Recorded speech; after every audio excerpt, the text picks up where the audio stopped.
everyone, my name is Amber. Welcome to my channel, Amber Reads Romance. Today I have a fun rec video that is a little fun and spicy and dark, and I am going to be talking about stalker romances. So I think stalker romances have gotten really big lately. There are a lot out there. I'm going to go over some of my favorite ones. So let's go ahead and dive into some stalker romance recs.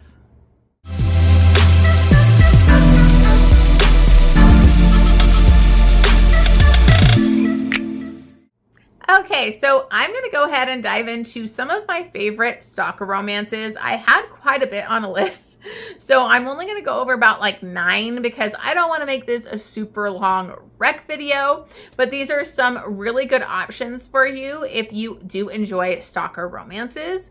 I do want to preface this by saying that one of the most popular ones is not going to be in this video, which is Haunting Adelaide.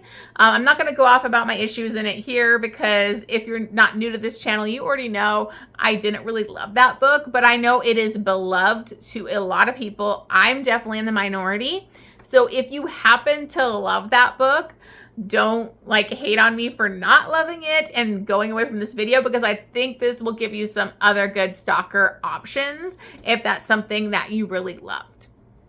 So if you are new to my channel, please make sure you subscribe and hit that like button and leave me a comment down below. Let me know one of your favorite stalker romance recs so I can keep adding to my list. Okay, so let's go ahead and get started. The first one I want to bring up is The Wrong Pucking Number, and this is by C.R. Jane. I freaking loved this book. This is a hockey stalker romance, and honestly, she warns you in the beginning that it is a dark romance. For the first 70%, it did not feel like a dark romance. Lincoln Daniels is like swoon-worthy. Love him to death. It does do a little bit of a churn with his stalker issues in the end, but I didn't mind it because I feel so hard for Lincoln. So in this, we have Lincoln Daniels. He is a pro hockey player. He happens to text like the wrong number, and it goes to Monroe, and she is like, you got the wrong number, dude. Like, he doesn't believe it. She sends a picture of herself. He sees how freaking hot she is, and he becomes obsessed. He literally hires a PI, finds out where she really lives, sneaks into her house, manages to kind of like woo her and be able to start dating her. This guy goes to extremes. Like, he wants to control her life. He didn't want her working. And okay, I know it's bad. He wants her not to have this job, and he does manipulative things. But really, everything Lincoln does is to make her life better, because she had a pretty shitty life. She has some really bad stuff that went down in her life. She works like multiple jobs. She's like barely has any energy. She's just working her ass off to live like in a horrible place. And, you know, she's got a creepy landlord, all this stuff. And Lincoln Daniels is freaking rich. He's super rich. He's a pro hockey player. He's drop dead gorgeous. So to me, I'm like, you can stalk me all you want, Lincoln. So when she does find out about his stalker issues, you know, things might get a little complicated, and if he's going to have to do what he has to do to keep her. So I freaking loved this. The second book I didn't love as much, but I know a lot of people love it, and I do need to continue with this series. That one is The Wrong Pucking Guy, and that one is another stalker. So we got some stalker, obsessive, crazy guys that are over the top, but we love them. So I highly recommend that. It was a great time. The next one was a recent one that I just read, and it is crazy, and it is dark. So this one is a very dark stalker romance, and that is That Sick Love by Jescie Hall. This is my first book by her. I actually was one of my 12 recs from 12 friends, and so I'm really glad I read it. I do think that it is like pure, like, it's a lot of smut in this. Like, there's so much smut in this, but so like I think I said in my review, like, it was 80% smut, 20% plot, but I still had a good time with it. And, you know, it was my first time with this author. In this, we have kind of like a religious cult, and our heroine name is Brioni. She's actually kind of moving up into like a position of power in this cult, and they're not really that happy about it. These men, higher up men, you know, so things are kind of dangerous for her. She also has a stalker. And that is Arrow, and he kind of like, he always shows up. He has like this painted kind of skull face going on, and he's doing some crazy stuff. He's a killer. He's all about exposing this cult to her and kind of bringing it down with her. But he is her stalker. He does some really crazy stuff. This has a lot of kinks in it. It's really dark. There's like torture. There's just crazy stuff going on. But basically, I don't want to give too much away because it's a wild plot. But just know it's a very dark, kinky time. Just to let you know some of the kinks I have on here. Degradation, blood play, breath play, knife play, I believe. I think there was... Oh, there was just the blood play. Primal play, anal. There's snowballing. This is the book that made me go, oh, I know this is a term. I literally looked it up and found out about snowballing, and now I've been in the search for books with snowballing. So if you know any, let me know, because I want to make a snowballing video. Because I didn't hate it. I really actually enjoyed it in this book, which was interesting. And then there's somnophilia. So, and that's just some of it. There's so much kink in this. It's very dark. It's like he wants to kind of corrupt her, but actually like show her how corrupt the church is and kind of bring her into being sexual and help her expose how fucked up this church is and bring them down. And they're going to be a duo kind of doing that. So I enjoyed it. The next one I have is actually kind of like a sweeter, it's kind of considered dark romance, but I didn't think it was dark at all, even though our hero is an assassin. This is Mercy by Debra Anastasia. And this is between Nyx and Becca. And Nyx was a really interesting, like, cinnamon roll hero for our heroine. He was actually in a really bad situation with his father. Was very abusive. Like, his life was in danger as a child by his father, and he kind of like has a run-in with Becca, sees the father kind of abusing him and being cruel. I think they were in the grocery store when she was like a little kid, and she basically tells off the dad and interrupts it. And Nyx just can't believe it. Like, he always thinks of her, and he kind of became obsessed after that.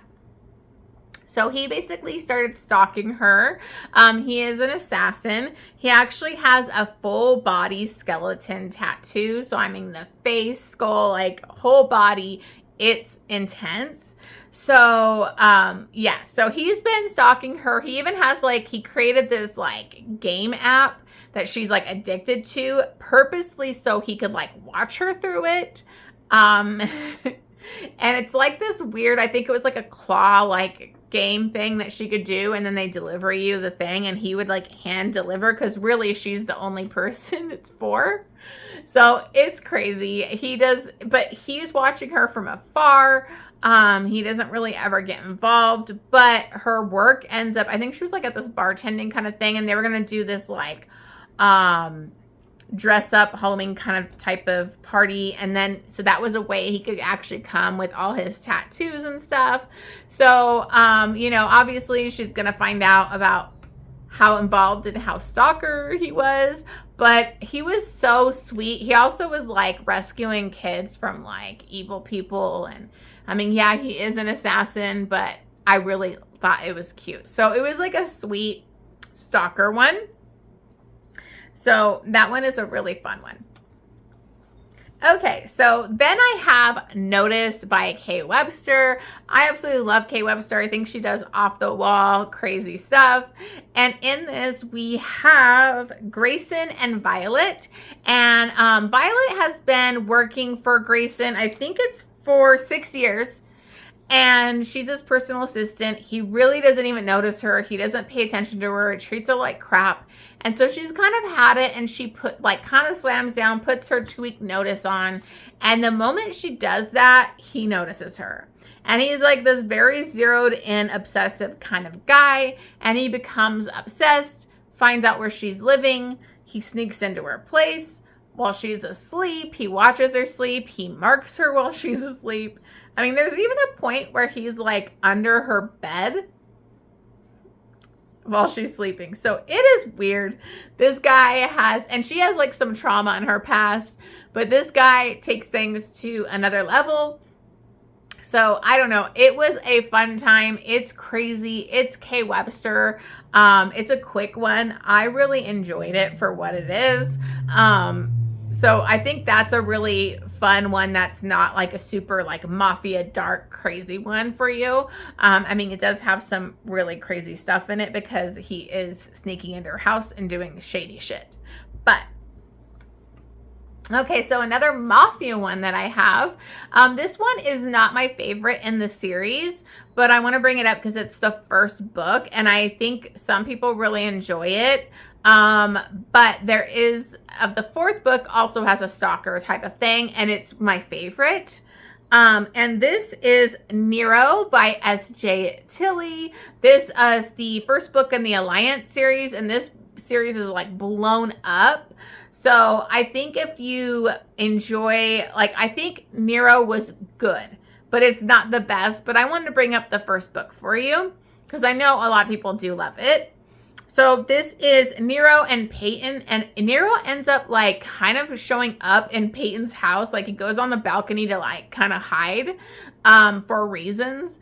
And she's like sitting on the couch and she's like, what the hell? And he just kind of chills with her on the couch and talks to her and hangs out with her. And he basically just leaves. But he's obsessed with her and he basically stalks her. He finds out where she works. And he becomes obsessed and eventually kind of inserts himself into her life. And he is part of a mafia, so there is danger and all of that going on. S.J. Tilley loves to do plus-size heroines, too. Like, I think every book in this series had a plus-size heroine. So if you love that, I think you'll love this series. I do want to briefly mention Hans, which is the fourth book. And this is an assassin one too. And Hans is very sweet. Like he adores his, like he basically starts stalking his neighbor. She's like mutually pining for him. They're pining for each other, but he's like stays hidden from her. She bakes him all this stuff and she's like a horrible baker, but he like forces himself to eat it because she made it for him. And so it's just really adorable. He, you know, is this badass assassin and he is just gone for her.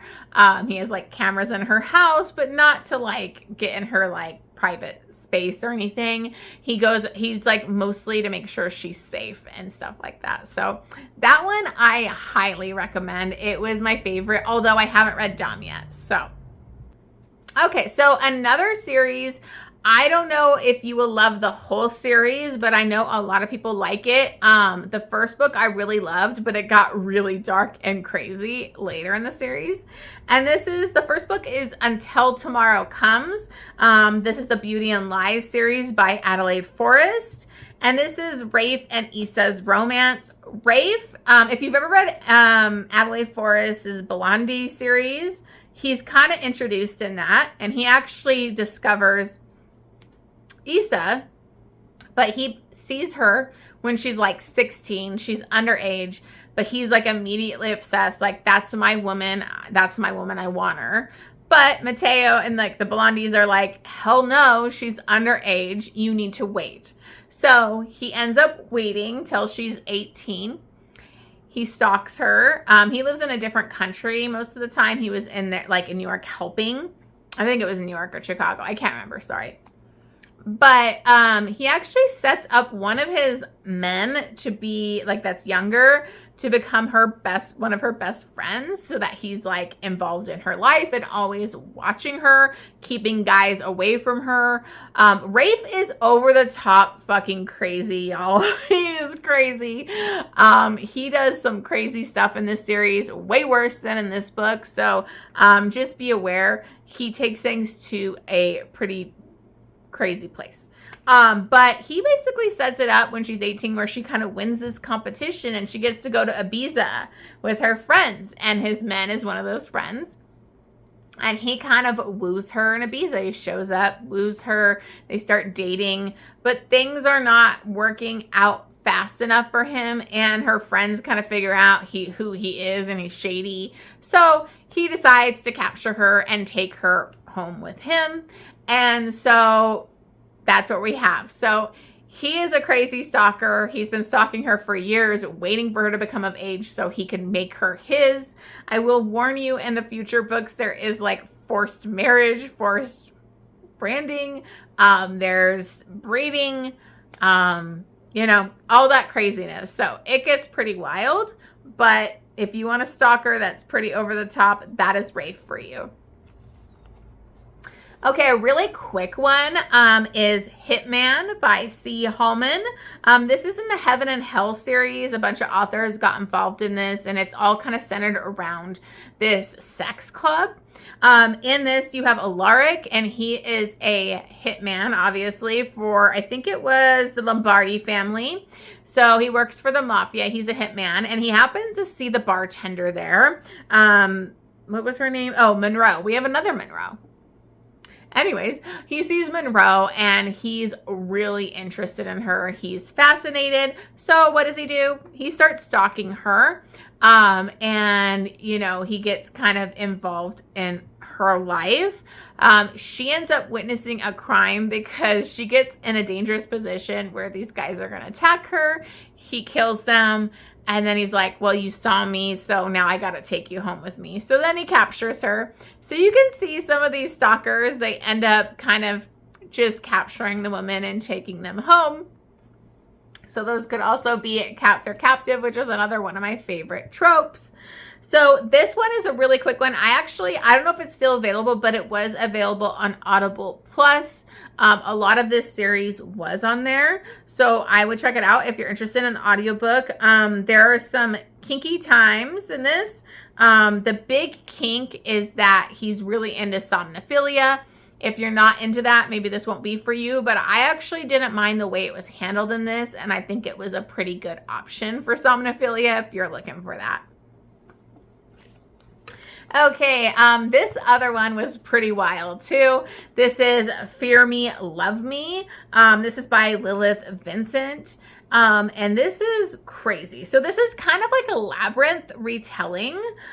We have Tyrant and Vivian, and Tyrant is this big, rich, mafia type of guy in power, and Vivian's father owes him a lot of money and he's not paying up. So he kind of kidnaps her stepbrother.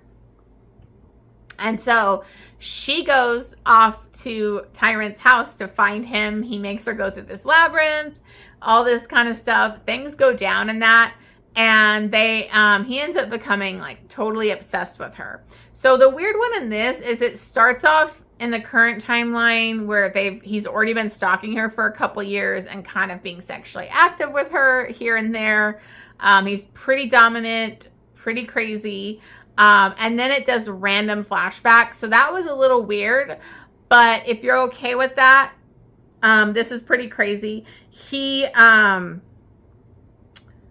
So he also is really into somnophilia, if I think of it correctly. Yes. So there is a lot of kinky stuff in this one. Her parents like kind of blame her, even though she saved their brother, because Tyrant's like still part of her life. He like wants to breed her. He wants her as his, and he's like waiting for her to like say yes. And he's kind of done with the waiting, and he wants her as his.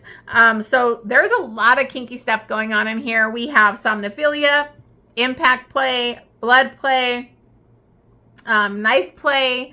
There's a lot of cock warming in here. So if you like that, It's interesting. So this was another crazy one. I mean, you could see these stalker romances are kind of off the wall sometimes, but that's what you're signing up for. Okay, the last one I want to bring up is The Danger You Know by Lily White. This is an interesting one. So this is between Ari and Adelaide, and I think Ari is an assassin too. So I have a lot of assassin ones on this list, but he basically has a contract and he kills her father. I think she was like 16 at the time, and so she finds her father dead, and it's really traumatizing for her, and he feels kind of bad, but he's like more like intrigued by her. And so he starts to stalk her, but he stalks her from afar. He doesn't get involved in her life. He just wants to make sure she's safe. And he just feels really like kind of guilty, but like really into her. So like he stalks her from like 16, and then at the current timeline you get to is she's like 23. She is actually got married, and when she got married, he decides to like kind of take a step back. He's like, I need to take a step back now. But he sees her when she comes back from her wedding, her like honeymoon, and she's kind of like thinner, doesn't look good. She's not the same person. And so he starts to kind of investigate the situation, and she has a pretty abusive husband. And so there's this really, there's cheating in this, but he's abusive, so we don't care. But it's this bad situation with the husband, and he basically gets involved. So there's a lot of like conflict and action that goes on with what this husband is up to. That's where it gets really dark, is with her husband. So, anyways, it was an interesting one. I mean, this isn't like my favorite one, but I think a lot of people really love it. And I think, it's a really good option for a stalker romance for you. So anyways, those are my stalker romances. Make sure to leave me some of your recs below so I can keep adding to my list and maybe do another rec video for you. Thank you so much for watching this. As always, like, comment, and make sure you subscribe to my channel. And I will see you guys on the next one.